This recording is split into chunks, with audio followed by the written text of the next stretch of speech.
All right, next example. Graph each parabola and identify its characteristics. So first off, I'm going to look. All right, so it's y that is squared, and the number out front here is positive. So that tells me that it's going to go sideways, because when it's y squared, it goes sideways. And positive goes towards the right. Think about a number line where your bigger number's going towards. Your bigger numbers go that way. That's why it's opening that way. Okay. So the vertex match H. So H is always paired with X, and it's always the opposite.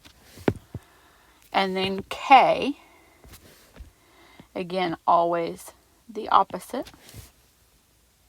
Okay.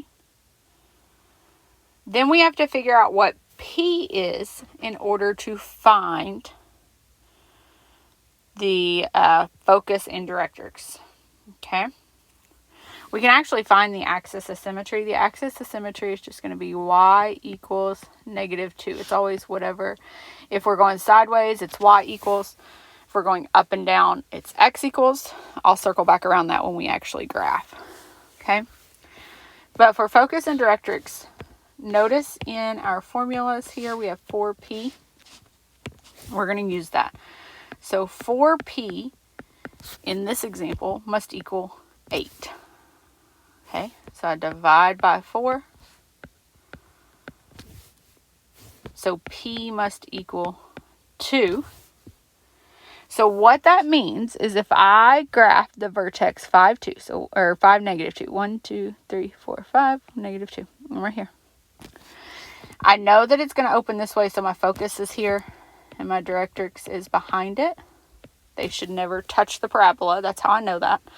The focus goes in the bowl, as I call it, and the directrix goes behind it, below it, whatever to make it not touch it. Okay.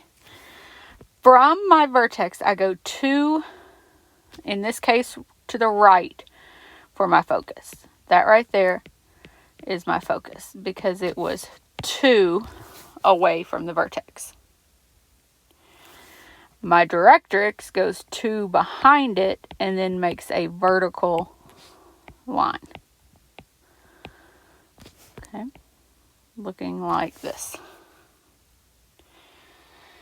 And then depending how picky you want to be, you are welcome to plug in X values to get Y values to graph more.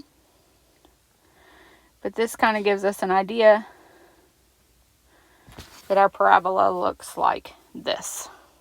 Okay, so that puts our focus at 7, -2. So make sure your focus is a point. And the directrix is a vertical line. Remember, vertical line is always x equals.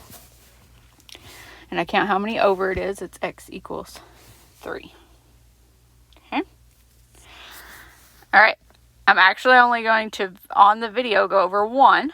But hit the next slides for the answers to the others, but try to get as far as you can on your own without just copying down what I did. But then come back and see the answers as you need them.